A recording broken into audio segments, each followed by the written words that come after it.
Happy Future Friday. Jessica, I'm so glad to have you here today. You've been a longtime friend and on such a cool journey between coasts, not only developing amazing friendships along those coasts, but also building this now incredible company called Sky, which I am a huge fan of, especially in a world where coaching and executive coaching is massively impactful in our lives. So I can't wait to dive into what you're building. But first, I would love if you could give a bit about where you're currently calling in from and what your main focus is on these days. Yes, well, so excited to be here. Thanks. I'm calling in from New York City, although, as I just mentioned, moving shortly to San Francisco, so I'll be on both coasts. What am I focused on right now? We just closed a funding round, and so I'm focused on hiring. So that takes a lot of my time, and then of course sales. Totally. I love that. And you've been just such an incredible, like honestly, like longtime founder and then community builder. So I just want to give like a quick like for anyone listening, like what you've done, right? Like you were at Noy House and really leading community there, which is like a physical private space Yeah. in New York, maybe even beyond now. Then you did Vivon, which was open house, dinner party. And then you were at Summit, which is a massive place. You were the global director of community, then executive director of community at Forbes. And then ultimately ICONIQ Capital, which was the first move to SF where we, I think, first connected. And that being, a venture fund really focused on community. And now that sort of launched you into this world of coaching. So I'm so curious, like, what took you on that journey of community building and then realizing that like kind of the ultimate community that you need is like this idea of coaching and this platform you're now building. Community is or allows you to be at the nexus of what everyone wants and needs. Your role essentially is to find a means through marketing, events, sales, a combination of all three to deliver an ROI to the business, but ultimately by helping people achieve what they want, right? So if you think about Noya House, people weren't coming for a desk and a chair for $1,500 a month. They were coming for the hope of a new business partner, financing, friends, a community ultimately. And that's what they were paying for. And so we delivered real estate, but through the lens of community. And I did the same thing with Vivon. Like we sold apartments that were on the market through the guise of, a dinner party. It would bring people together. And so that theme continued through media and hospitality with Summit and eventually venture. Community is a means of brand awareness, and delivering a softer message about what a company does and can offer. And I think being at the center of all these different communities and having the opportunity to meet so many people and hear so many different perspectives, at the end of the day, I recognize no matter, how type A you are and how successful you are on paper, everyone's looking for support of some sort. And coaching offered that.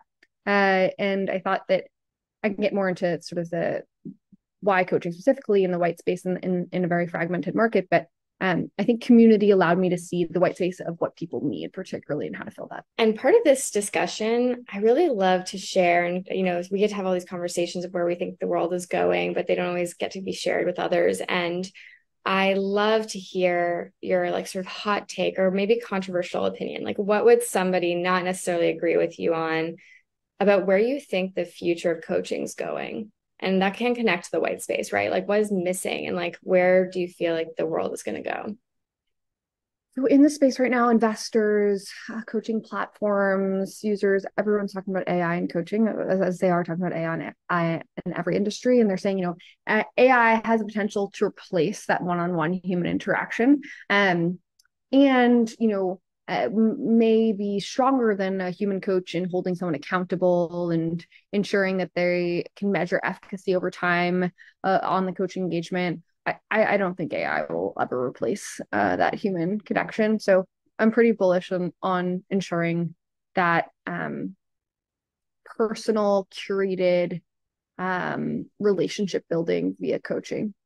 So I'd say while AI is important and it can be a amplifier of coaching, I don't think it's a replacement. What do you feel like? Is there a person or company right now that's really inspiring you that you think is like on the cutting edge and really doing cool things, obviously beyond what you're up to? The general digital health space is having a really meaningful moment right now.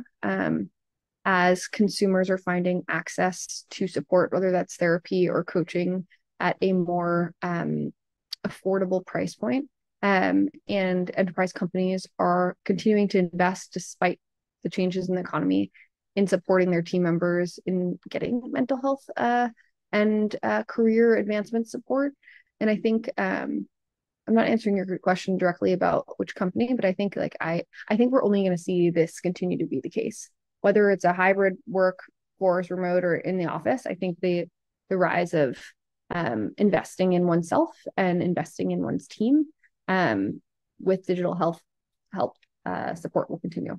What companies am I watching? Or even people, like, what do you follow that inspires you? It could be like newsletters, or just like, what is like your daily diet of things that like actually keep you interested in a world where we're like sort of flooded with ideas, companies, content. I'm curious what is motivating you.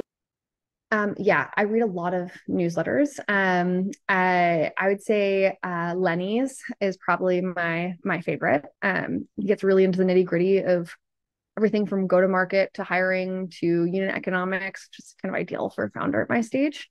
And then a shout out to Morning Brew, who does a really, really strong HR tech newsletter. HR tech is our space and HR is our buyer. So being able to stay on top of what the trends are in that space is really, really helpful. And what advice would you give to someone getting started? Maybe even just like explaining Sky's concept. Like, it seems to me like it's really, really useful for like founders and executives. But I'm curious if there's like the kind of target person for Sky and like just somebody listening, which is honestly more that audience here.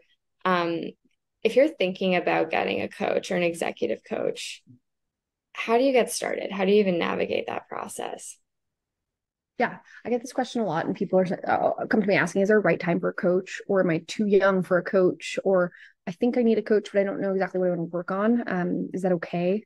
I don't think there's ever a wrong time to get a coach, but I think having clarity on what your goals are going into the engagement can help create more meaningful outcomes. And I think, frankly, understanding what your goals are takes a lot of reflection and self-awareness. Of course, some people are like, okay, I want to get a promotion, or I'm looking for a new job, and so I'll just get a career coach. But looking for a new job or getting promotion requires you to understand your areas of weakness, your areas of growth, understand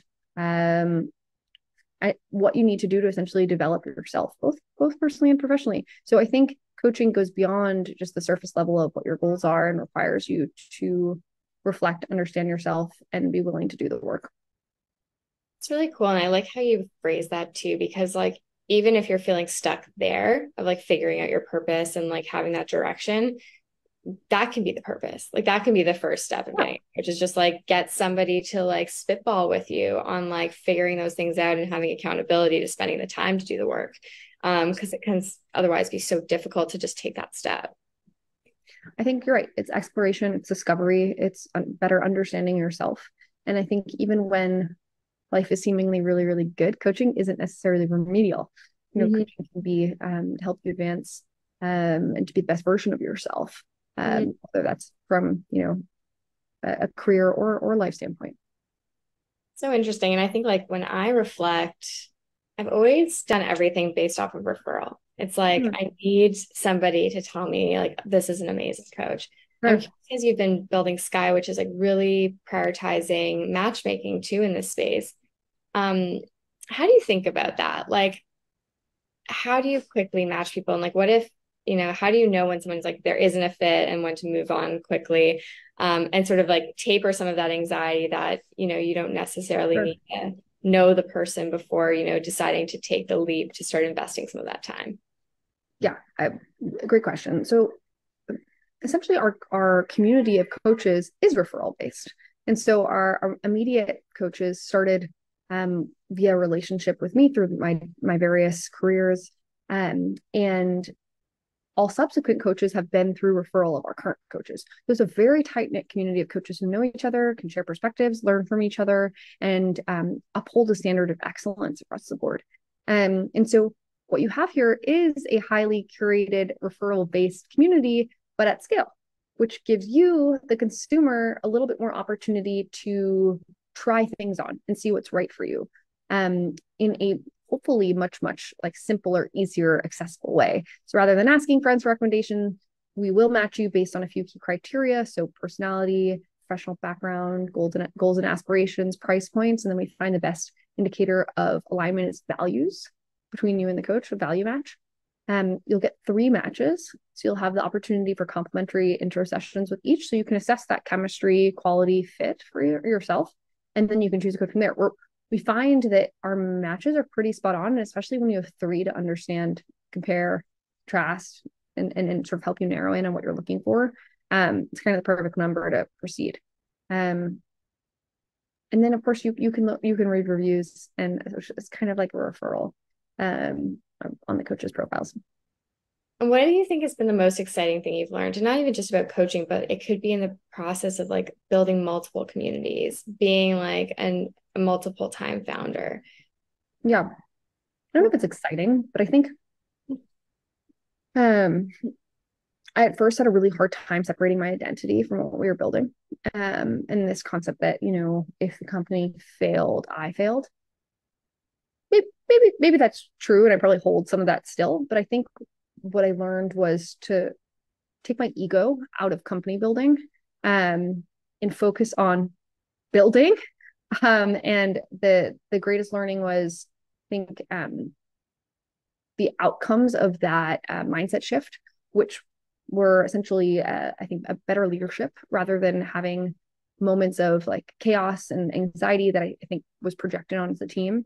I could step back and calmly sort of assess the situation, give clearer direction, be a confidant to my team members. They could come to me and trust me. And so I think not giving into that chaotic startup culture fueled by, I think, ego. And of course I have my moments. I'm working, it's a work in progress. I think was probably the best thing I've learned.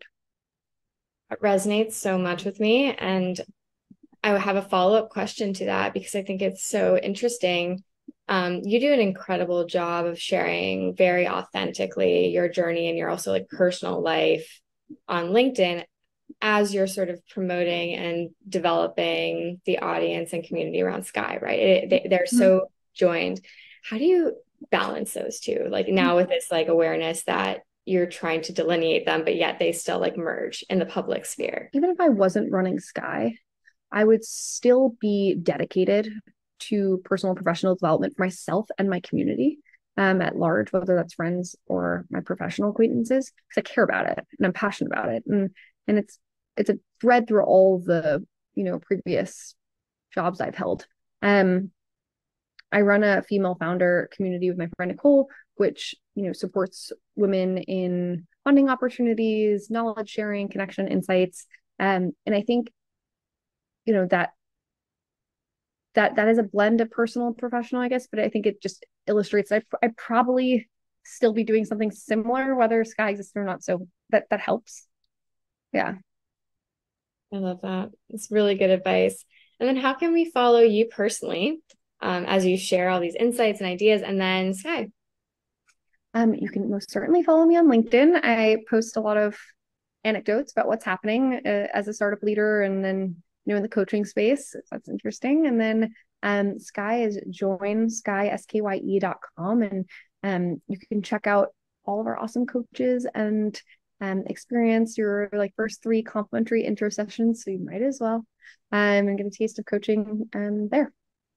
I love that. We'll definitely be following along. Thank you for everything that you shared and everything you're doing to kind of open up this like highly curated community to others who can really benefit. It's really exciting. Of course. Thanks so much for the opportunity.